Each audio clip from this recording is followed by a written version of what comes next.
Olá, turma, sejam todos bem-vindos. Professor Alex Ferreira, professor de Química da plataforma Gonçalves Dias. Tudo bem com vocês, turminha?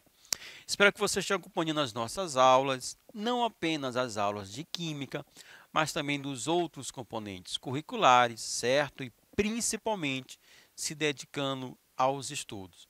Como primeira dica, caderno, lápis, caneta, borracha, para você fazer as suas devidas anotações. Então, você está acompanhando aqui o vídeo, certo?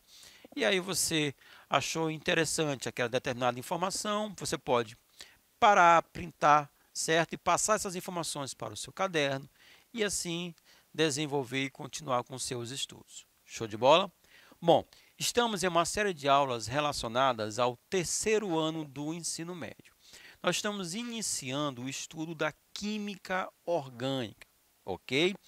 Lembrando que a química orgânica, anteriormente, ela era conhecida como a química que estudava as substâncias extraídas, certo? De animais ou plantas, tudo bem? Só que, a partir de um certo momento, se descobriu que era possível a síntese de compostos orgânicos, e não apenas a extração. E foram analisando as estruturas desses compostos, se percebeu que todos esses compostos, conhecidos como compostos orgânicos, eles apresentavam na sua estrutura o elemento carbono. Então, hoje em dia, nós podemos dizer que a química orgânica é a parte da química, é o ramo da química que estuda os compostos do elemento carbono. Ou seja, turminha, para que uma substância seja classificada, reconhecida como um composto orgânico, é necessário que aquela substância apresente na sua estrutura o elemento carbono. Na nossa aula de hoje, vamos estar abordando justamente o carbono e os tipos de ligações covalentes, já que a química orgânica está pautada na presença do carbono. Então, a gente precisa conhecer um pouco mais sobre o carbono e sobre as ligações que esse carbono consegue fazer. Show de bola? Então, vamos iniciar, ok? E vamos iniciar falando sobre a teoria estrutural de Kekulé. No início do século XIX, o problema que se apresentava aos químicos não era determinar a composição das substâncias orgânicas, mas sim descobrir como os átomos se uniam para dar origem às moléculas, certo? Determinar, os elementos que faziam parte de uma determinada substância orgânica era fácil. Agora, como que esses elementos se combinam, certo, para gerar a estrutura? Então, esse era um grande problema nesse momento. Nessa época, os químicos já conheciam substâncias diferentes com a mesma composição, ou seja, com a mesma fórmula molecular, mas que apresentavam propriedades como temperatura de fusão, temperatura de ebulição, solubilidade, essas propriedades diferentes. Portanto, essas substâncias deveriam ser constituídas de moléculas que apresentavam os mesmos átomos, mas unidos de diferentes maneiras. E a pergunta é, como seriam esses arranjos? Como seriam essas combinações? Ok? Então, o químico alemão Kekulé foi quem estudou as principais características do átomo de carbono. E ele explicou, essas características ou essas propriedades na forma de 3 postulados, certo? 3 ideias que eram utilizadas para explicar, ok, como que os átomos de carbono se comportavam dentro de um composto orgânico. Então, o primeiro postulado de Kekulé, o carbono ele é tetravalente, Grave essa palavra, tetravalente. Como os átomos de carbono possuem 4 elétrons na sua última camada, aí você tem que lembrar da distribuição eletrônica, Aquela ideia de 1s2, 2s2, 2p6. Para o carbono apresenta 4 elétrons na sua última camada, família 4A. Então, sendo assim, ele pode, ele vai apresentar 4 valências livres e pode fazer 4 ligações covalentes. Pelo fato de o carbono pertencer à família 4A, ele é um semimetal, beleza? Não é um metal. Se fosse metal, ou se fosse um ametal, metal com ametal, a gente poderia ter a formação de uma ligação iônica, mas ele sendo um semimetal, beleza? Então ele faz uma ligação, executa ligações covalentes, né? E com o estabelecimento dessas ligações, nós vamos ter a formação da molécula. Dessa forma, o átomo ele vai ficar estável. Então aqui nós temos alguns exemplos, dessa tetravalência do carbono. Detalhe, mais uma vez, o carbono sempre executa 4 ligações covalentes, nem mais, nem menos. Então aqui o carbono, 4 ligações, podemos dizer 4 ligações simples, ok? Na molécula do eteno, o carbono está executando 2 ligações simples e uma ligação dupla. 2 simples e uma dupla, se somarmos, 4 ligações covalentes. No caso do etino, turminha, o carbono, na verdade, cada carbono, eu tenho uma ligação simples e uma ligação tripla. Uma simples e uma tripla, 4 ligações. Então, o carbono está sendo um carbono tetravalente. O segundo postulado, o carbono ele tem 4 valências livres. O átomo de carbono tem as 4 valências livres. A posição do heteroátomo, por exemplo, no caso do cloro, o heteroátomo é aquele átomo diferente do carbono. Não difere, não difere nos compostos. Se tomarmos como exemplo o clorofórmio, é o CH3Cl, ok? E aqui eu quis destacar, que o carbono ele está mudando, o cloro, olha só, ele está mudando aparentemente de posição, à direita, em cima, embaixo, na esquerda. Mas essa mudança, ela não vai gerar uma mudança na posição do cloro, ela não vai gerar uma mudança na estrutura. A estrutura permanece a mesma, certo? Então, em todos os casos aqui, nós temos o clorofórmio ou o clorometano. Não importa qual representação a gente vai utilizar, todas vão representar a mesma substância. E o terceiro postulado, que o carbono forma cadeias carbônicas. E aqui nós temos o grande diferencial do carbono. Os átomos de carbono agrupam-se entre si, formando estruturas de carbono ou cadeias carbônicas. E nós vamos utilizar muito o termo cadeias carbônicas ao longo do nosso estudo da química do terceiro ano, certo? Então, o grande diferencial do carbono é essa capacidade de formar cadeias carbônicas diferentes e estáveis. Então, existem diversas formas que o carbono pode se combinar. Então, aqui eu coloquei uma cadeia com um carbono, outra com 2 carbonos, outra com 4 carbonos. Não coloquei mais porque não haverá, não tinha aqui espaço, mas existem estruturas com milhares de carbonos, certo? Existem proteínas que são muito grandes, apresentando milhares de átomos de carbono, certo? Então, essa forma versátil que o carbono tem de formar cadeias carbônicas é o principal responsável pelo fato de hoje 90% de todos os compostos que conhecemos são compostos orgânicos. Então, a cada dia a gente consegue sintetizar vários novos compostos orgânicos, certo? Então, muito por causa disso, muito por causa da capacidade de formar diferentes cadeias carbônicas. Alguns elementos, como o enxofre, E o fósforo também consegue formar cadeias, ok? Assim como o carbono, mas não são cadeias tão longas, estáveis e variadas como o carbono. Essas características só para o elemento carbono, ok? E a fórmula estrutural do carbono, como é a estrutura, certo? Van Hoff e Lebel, eles criaram um modelo espacial para o carbono. Nesse modelo, os átomos de carbono são representados por um tetraedro. E aqui está a figura, certo? A figura do tetraedro. E suas 4 valências correspondem a esses 4 vértices. O carbono é tetravalente. Então, aqui estão as 4 valências do átomo de carbono.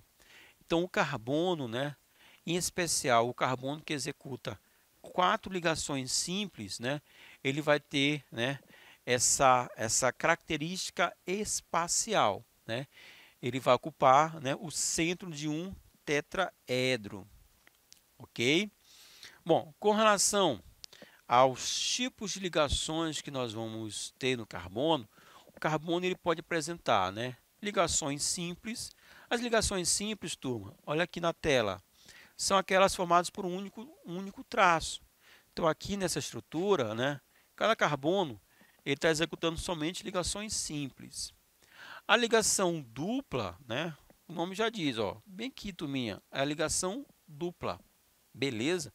Nós temos 2 traços. 3 traços, turma, eu vou ter a ligação tripla. Espacialmente, né, quando tivermos somente ligações simples ou ligações simples, os tetraedros eles vão estar ligados através de um vértice, né? Então, é como se fosse a ponta de um fazendo a ligação, se ligando à ponta do outro tetraedro. Na ligação dupla, né, os tetraedros estão ligados por um vértice, certo? Estão ligados por um vértice. Então, como fosse apenas uma extremidade. E no caso da ligação tripla, né, os tetraedros estão ligados por 3 vértices. Então, assim, espacialmente, a gente vai ter essa visualização quando tivermos carbonos executando ligações simples, ligação dupla ou ligação tripla. Ok, turminha? Em 1916, Lewis propôs que os átomos se ligavam por meio de pares eletrônicos da camada de valência. A camada de valência é a última camada na distribuição eletrônica. A representação dessas ligações por pares eletrônicos foi denominada de fórmula eletrônica de Lewis. O tipo de ligação em que os átomos se unem por meio de pares eletrônicos é conhecida por ligações covalentes. Então, os carbonos eles utilizam ligações covalentes para se ligarem aos outros átomos, hidrogênio, oxigênio, certo? Nitrogênio. A partir das fórmulas eletrônicas, podemos escrever suas estruturas planas. Então, aqui nós temos a representação eletrônica, porque mostra a ligação dos elétrons na camada de valência, e sabemos que a ligação covalente é uma ligação que vou ter a combinação de um par de elétrons, 2 elétrons, o compartilhamento de pares eletrônicos. Representação de Lewis, e essa aqui nós temos a fórmula plana, certo? Seria como a gente conseguia visualizar a estrutura de forma plana, certo? E aqui, olha só, turminha, diversas representações.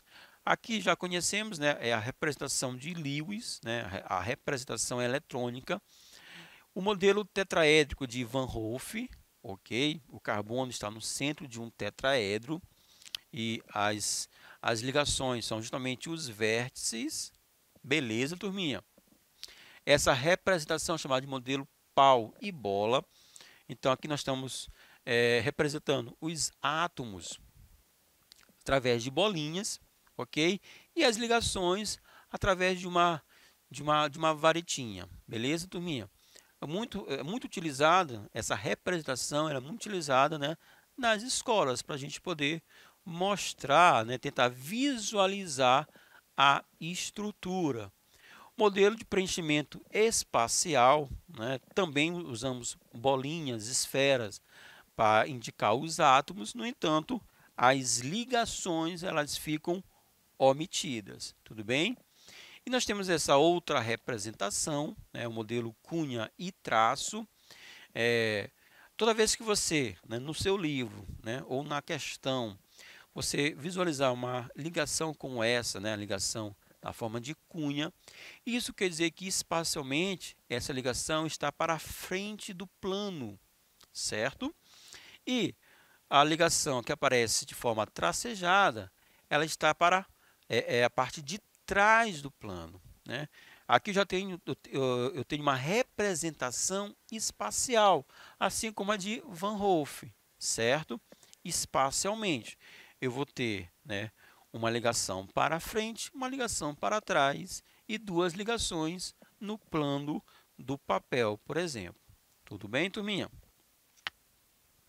Bom, a ligação covalente, né, hoje, né, a gente entende que ela ocorre entre átomos que têm a tendência de receber elétrons para atingir a estabilidade eletrônica, ok? Que na maioria das vezes é alcançada quando o átomo fica com 8 elétrons em sua camada de valência. Conhecemos com isso como regra de octeto, ou teoria do octeto. Os átomos com apenas uma camada eletrônica, né, que é a camada K, o primeiro nível eletrônico, no entanto, atinge essa estabilidade, turma, com 2 elétrons nessa camada, porque ele só apresenta uma camada. Então, esse tipo de ligação ela é caracterizada pela formação de pares eletrônicos entre os átomos participantes. Vou voltar aqui o slide anterior. Ó, aqui nós temos, ó, o par eletrônico.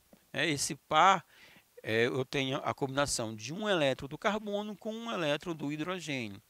Esse par agora ele é compartilhado tanto pelo carbono quanto pelo hidrogênio, certo? Então a gente não conta apenas para um, a gente conta para os dois átomos. Então, esse tipo de ligação chamamos de ligação covalente, porque existe o compartilhamento, certo, desses pares eletrônicos. Então, o que acontece? Ó, na ligação covalente, eu vou ter a tendência dos átomos, tanto o átomo A quanto o átomo B, a tendência de receber elétrons, né? Em contrapartida, se a gente tiver a tendência de um átomo ganhar e o outro átomo de perder elétrons, eu não vou ter a formação de uma ligação covalente, vou ter a formação de uma ligação iônica, né? Que ocorre entre metais, tendência de perder elétrons, e os ametais, tendência de ganhar elétrons. Um perde, o outro ganha, ligação iônica. Formou íon positivo, negativo, cátion, ânion, atração eletrostática, ligação iônica. Agora, quando os dois querem ganhar, beleza? Os dois querem ganhar. E agora? Bom, se os dois querem ganhar, precisa haver um compartilhamento. Essa é a ligação covalente, certo? Eu vou ter esse tipo de ligação ocorrendo entre hidrogênio e hidrogênio, ametal a metal, certo? Ametal e hidrogênio, ok? São os elementos, as possibilidades da formação das ligações covalentes, ok? A presença de um metal já não será mais uma ligação covalente, eu vou partir para uma ligação iônica. E a representação é essa, né? A formação de um par eletrônico, né? Um par de elétrons. Esses elétrons, turma, eles vão agora pertencer não apenas um elemento, a um átomo. Esse par eletrônico ele vai pertencer agora tanto ao átomo A quanto ao átomo B. Beleza? Então, a química orgânica ela está pautada no carbono. Então, eu preciso saber que o carbono ele é tetravalente, ele executa sempre 4 ligações covalentes, que podem ser 4 ligações simples, 2 simples e uma dupla, 2 duplas ou uma simples e uma tripla ligação, mas sempre 4 ligações. Essa ligação a gente conhece como ligação covalente. Então, são 4 ligações covalentes. E a ligação covalente é aquela onde há um compartilhamento de elétrons. Show de bola, turminha. Vou ficando por aqui. Espero que vocês tenham gostado da aula. Forte abraço. Valeu!